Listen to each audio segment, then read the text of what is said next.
건 한번 보겠습니다. 지하철 이게 교각인데 여기에 차가 껴버린 거예요? 네, 그렇습니다. 좀 사진을 큰 걸 저희가 하나 준비를 했는데요. 예. 보시면 서울 시내 한복판에서 어떻게 이런 일이 벌어졌을까 의심스러운 모습입니다. 보시면 교각인데요. 교각 사이에 2층 버스가 끼어서 구겨졌네요, 앞부분이. 버스의 지붕이 거의 진짜 구겨지다시피 하고 앞부분 보면 의자까지 지금 거의 다 망가져 있는 그런 상황인데요. 예. 지금 저게 상황이 다 수습되고 나서 찍은 사진이라 저 정도인데 예. 실제로는 승객이 40명이나 타고 있는 버스였습니다. 1층과 2층에 나눠서 타고 있었겠죠. 네, 그렇습니다. 40명이나 타고 있는 버스였는데요. 그 일대 굉장히 혼란이 컸는데 영상으로 좀 소개를 해드리겠습니다. 예. 보시면요. 서울 당산동, 당산역 앞에 지금 고가인데요. 보시면 저 앞에 아이가 있는, 예. 맨 아이인가요? 앞에 저 지금 찌그러져 있는 지붕에 2층에 아이가 타고 있어요. 저 분홍색 옷을 입고 아이가 정말 떨고 있는 모습 보이시나요? 예. 지금 소방대가 출동을 해서 아이를 먼저 수습하고 지금 승객들을 한 명씩 다 구조하고 문을 강제로 열어서요. 수습을 하고 있는 모습인데요. 예. 어떻게 그러면 사고 당시에 네. 좀 현장의 모습을 한번 좀 다시 한번 볼까요? 예.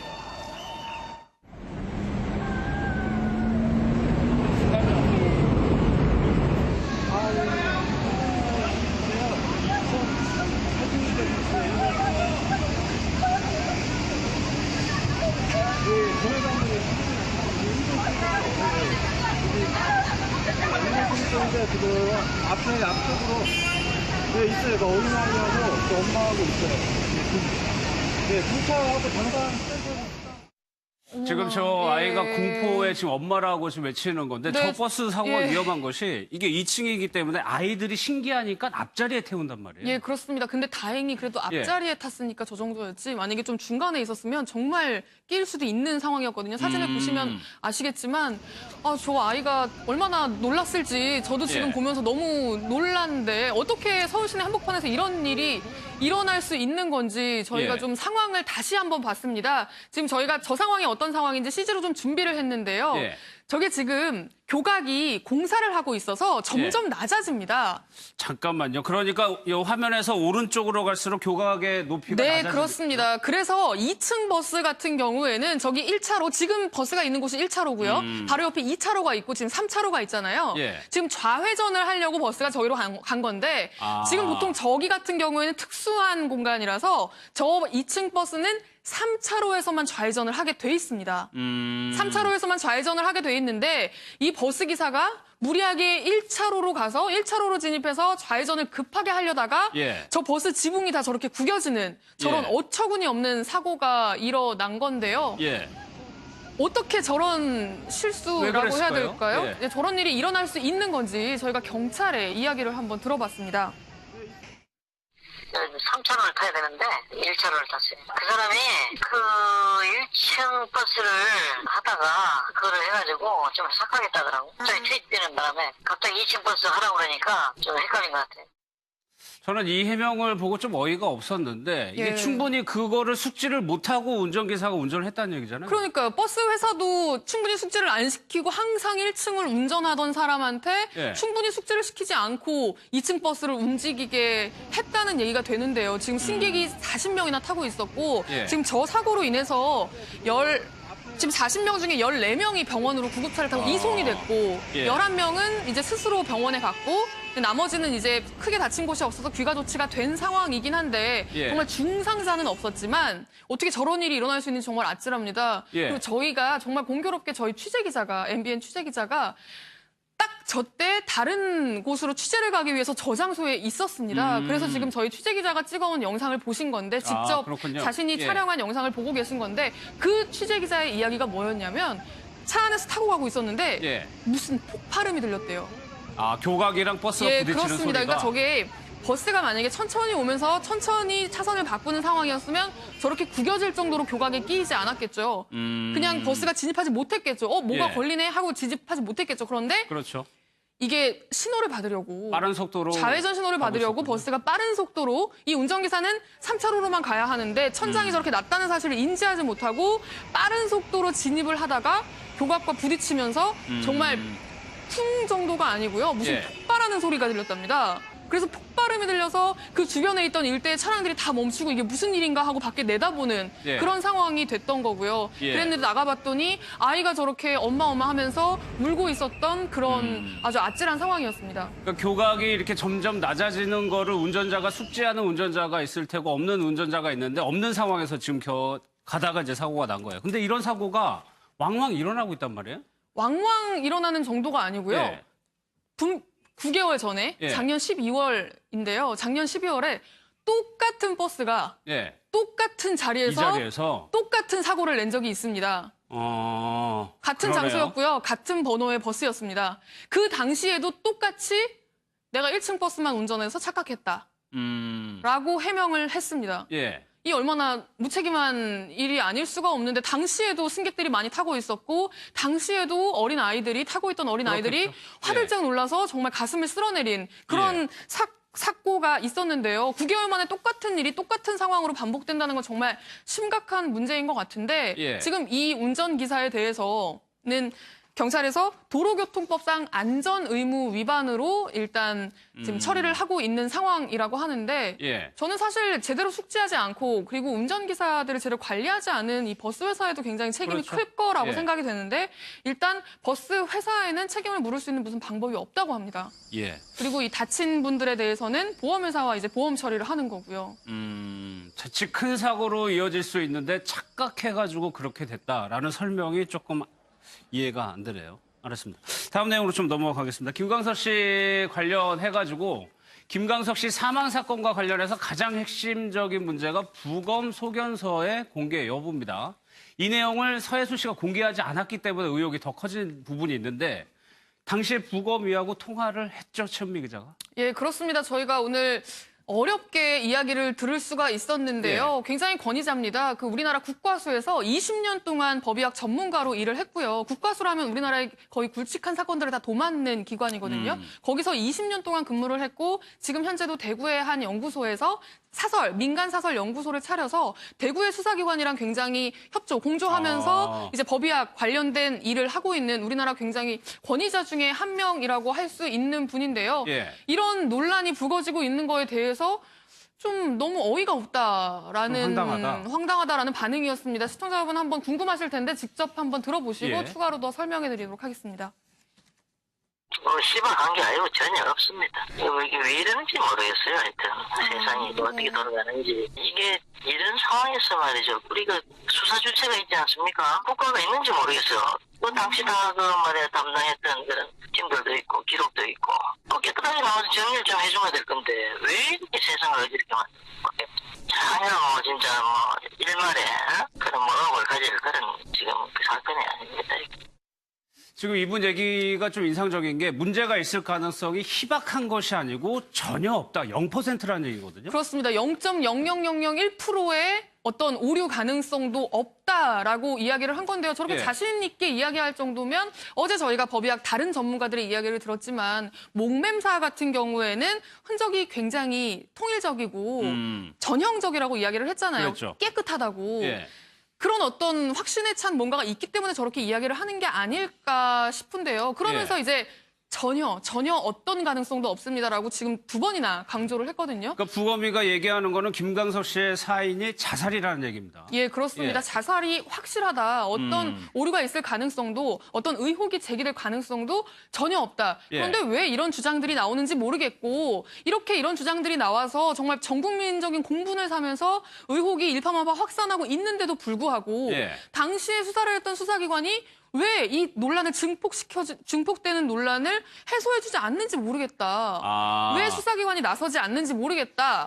사실 굉장히 우려를 하셨어요. 뭐냐면 의사가 이런 부분에 대해서 사실 제3자의 입장이잖아요. 의뢰된 부검 의뢰를 받아서 하고 다시 수사기관에 제출한 어떤 제3자일 뿐인데 내가 나서서 왈가왈부하는 게 맞지 않는 것 같은데 왜 이렇게 의혹이 커질 대로 커질 때까지 수사기관이 나서서 당시의 어떤 의혹을 해소해주지 않는 거냐라는 부분에 대해서 굉장히 의아하다는 반응이었고 좀 답답함을 토로를 한 거네요. 예, 그렇습니다. 그리고 일각에서 지금 의혹을 제기하는 분들의 주장이 조금 비이성적이다라고까지 표현을 했습니다. 전혀 일말의 의혹을 가질 사건이 아니다라고 당시 부검인은 얘기를 했습니다. 그러니까 이 소견서만 공개만 되면은 의혹이 상당 부분 가려질 수가 있는데 서해순 씨는 아직 그거를 공개하지 않고 있단 말이에요. 예, 그렇습니다. 그래서 지금 의혹을 제기하는 이상호 기자에게 더 지금 예. 시선이 가고 있는 게 사실인데요. 이상호 기자가 처음 의혹을 제기했고 부검의가 나서서 직접 그런 의혹은 반박을 제기될 했죠. 가능성이 전혀 없다라고 반박을 했잖아요. 이상호 기자가 오늘 오후 2시에 서울경찰청 광역수사대에 조사를 받기 위해서 출석을 했는데 예. 이 부분에 대해서 질문을 받았습니다. 예. 한번 뭐라고 들어보겠습니다. 반박을 했는지 예. 한번 들어보시죠.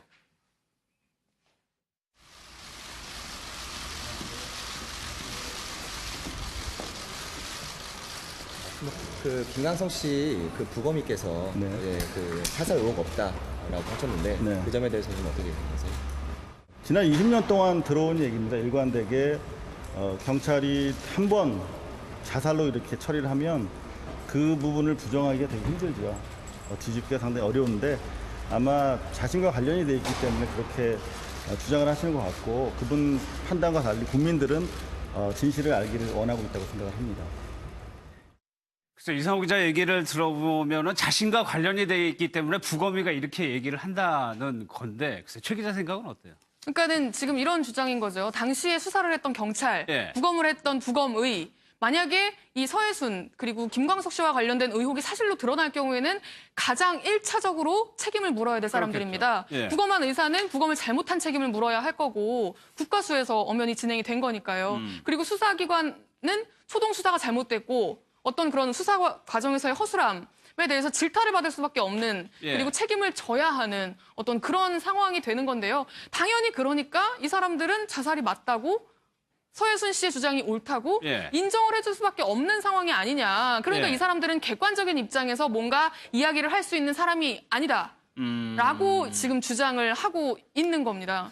그런데 그 과학적인 근거, 부검할 때 김광석 씨 측의 분들, 뭐 매형도 그렇고 다 들어간단 말이에요. 그런 상황에서 그것이 잘못되고 거짓으로 쓰여졌을 가능성에 대해서 좀 있다고 보세요, 그 가능성이? 그 부분은 좀 민감한 문제일 것 같은데요. 네. 제가 뭐 여기서 단정지어서 이야기할 수는 없겠지만 이게 부검을 하는 절차를 제가 그래서 좀 취재를 네. 했습니다. 알아보니까 경찰에서 이제 사건 현장에 나가요.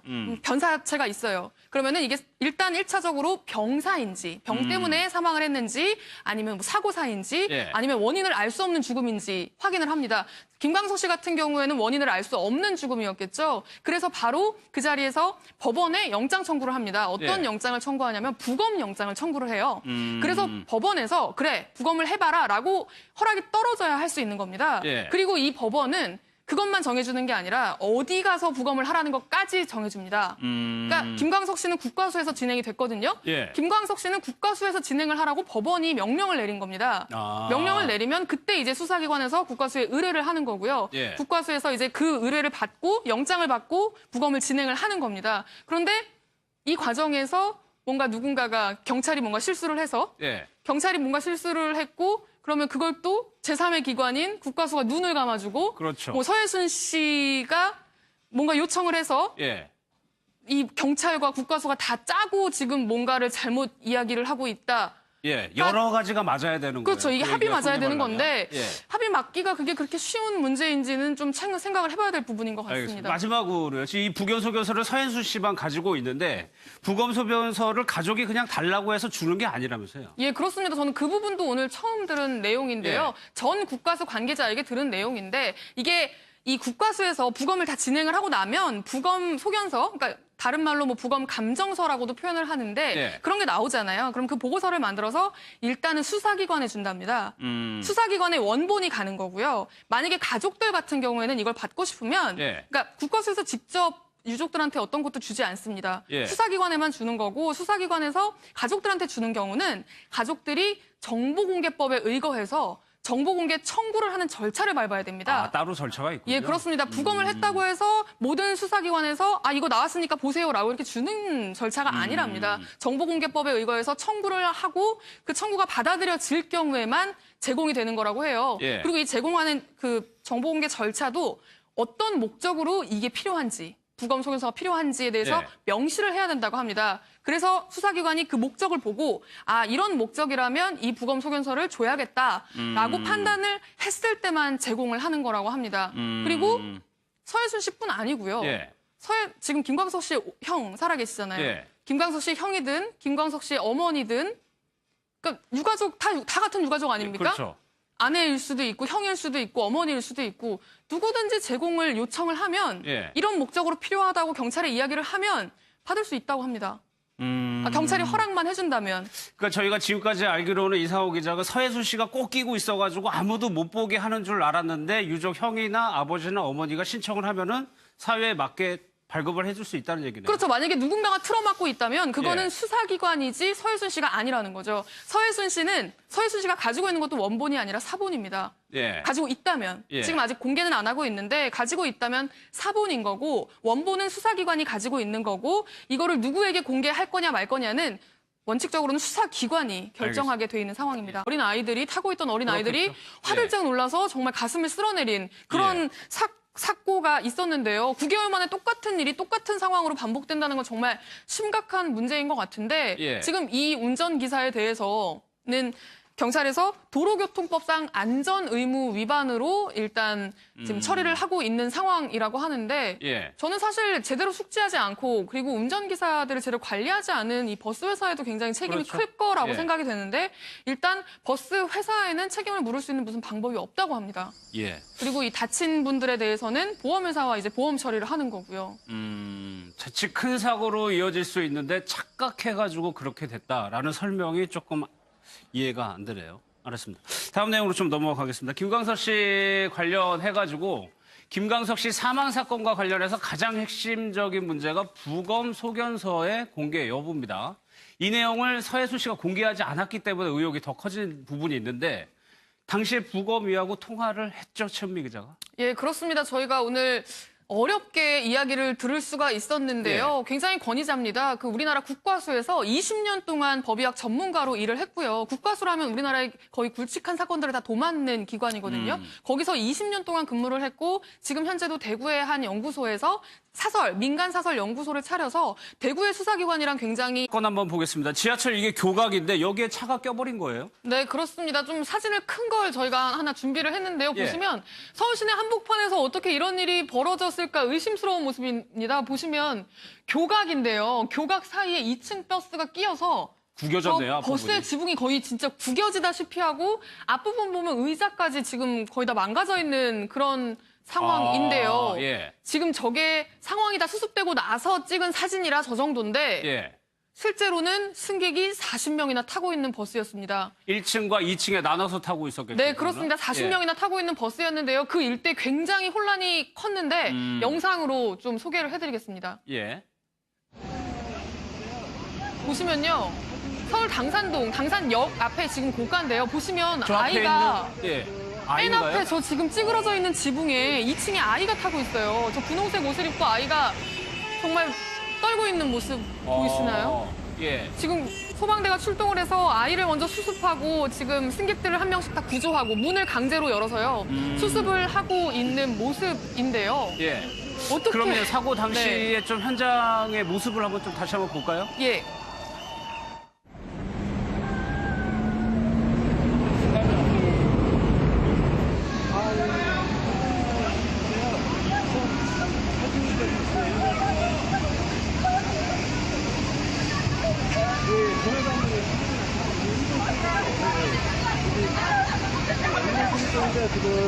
지금 앞쪽으로 있어요. 그 어린아이하고 또 엄마하고 있어요. 네, 경찰하고 당산 지금 저 예. 아이가 공포에 지금 엄마라고 지금 외치는 건데 네. 저 버스 사고가 예. 위험한 것이 이게 2층이기 때문에 아이들이 신기하니까 앞자리에 태운단 말이에요. 예, 그렇습니다. 근데 다행히 그래도 예. 앞자리에 탔으니까 저 정도였지. 만약에 좀 중간에 있었으면 정말 낄 수도 있는 상황이었거든요. 사진을 보시면 아시겠지만 저 아이가 얼마나 놀랐을지 저도 지금 예. 보면서 너무 놀랐는데 어떻게 서울시내 한복판에서 이런 일이 일어날 수 있는 건지 저희가 예. 좀 상황을 다시 한번 봤습니다. 지금 저희가 저 상황이 어떤 상황인지 CG로 좀 준비를 했는데요. 예. 저게 지금 교각이 공사를 하고 있어서 점점 낮아집니다. 잠깐만요. 그러니까 이 화면에서 오른쪽으로 갈수록 교각의 높이가 네, 낮아지는 그렇습니다. 그래서 2층 버스 같은 경우에는 저기 1차로, 지금 버스가 있는 곳이 1차로고요. 바로 옆에 2차로가 있고 지금 3차로가 있잖아요. 예. 지금 좌회전을 하려고 버스가 저기로 간 건데 아. 지금 보통 저기 같은 경우에는 특수한 공간이라서 저 2층 버스는 3차로에서만 좌회전을 하게 돼 있습니다. 3차로에서만 좌회전을 하게 돼 있는데 이 버스 기사가 무리하게 1차로로 가서 1차로로 진입해서 좌회전을 급하게 할 교각이랑 버스가 예, 부딪히는 그렇습니다. 소리가. 그러니까 저게 버스가 만약에 천천히 오면서 천천히 차선을 바꾸는 상황이었으면 저렇게 구겨질 정도로 교각에 끼이지 않았겠죠. 그냥 버스가 진입하지 못했겠죠. 뭐가 예. 걸리네 하고 진입하지 못했겠죠. 그런데 그렇죠. 이게 신호를 받으려고 빠른 속도로 좌회전 신호를 가고 받으려고 있었군요. 버스가 빠른 속도로 이 운전기사는 3차로로만 가야 하는데 천장이 저렇게 낮다는 사실을 인지하지 못하고 빠른 속도로 진입을 하다가 교각과 부딪히면서 정말 쿵 정도가 아니고요. 무슨 예. 폭발하는 소리가 들렸답니다. 그래서 폭발음이 들려서 그 주변에 있던 일대의 차량들이 다 멈추고 이게 무슨 일인가 하고 밖에 내다보는 예. 그런 상황이 됐던 거고요. 예. 그랬는데 나가봤더니 아이가 저렇게 엄마 하면서 울고 있었던 그런 아주 아찔한 상황이었습니다. 그러니까 교각이 이렇게 점점 낮아지는 거를 운전자가 숙지하는 운전자가 있을 테고 없는 운전자가 있는데 없는 상황에서 지금 가다가 이제 사고가 난 거예요. 근데 이런 사고가 왕왕 일어나고 있단 말이에요? 왕왕 일어나는 정도가 아니고요. 예. 9개월 전에 예. 작년 12월인데요. 작년 12월에 똑같은 버스가 예. 똑같은 이 자리에서 자리에서 똑같은 사고를 낸 적이 있습니다. 같은 그러네요. 장소였고요. 같은 번호의 버스였습니다. 그 당시에도 똑같이 내가 1층 버스만 운전해서 착각했다. 라고 해명을 했습니다. 예. 이 얼마나 무책임한 일이 아닐 수가 없는데 당시에도 승객들이 많이 타고 있었고 당시에도 어려다가 예. 저 버스 지붕이 다 저렇게 구겨지는 저런 예. 어처구니 없는 사고가 일어난 건데요. 예. 어떻게 저런 왜 실수라고 해야 그랬을까요? 될까요? 예. 네, 저런 일이 일어날 수 있는 건지 저희가 경찰의 이야기를 한번 들어봤습니다. 3차로를 타야 되는데 1차로를 탔어요. 그 사람이 그 1층 버스를 하다가 그거를 해가지고 좀 착각했다더라고. 갑자기 투입되는 바람에 갑자기 2층 버스 하라고 그러니까 좀 헷갈린 것 같아요.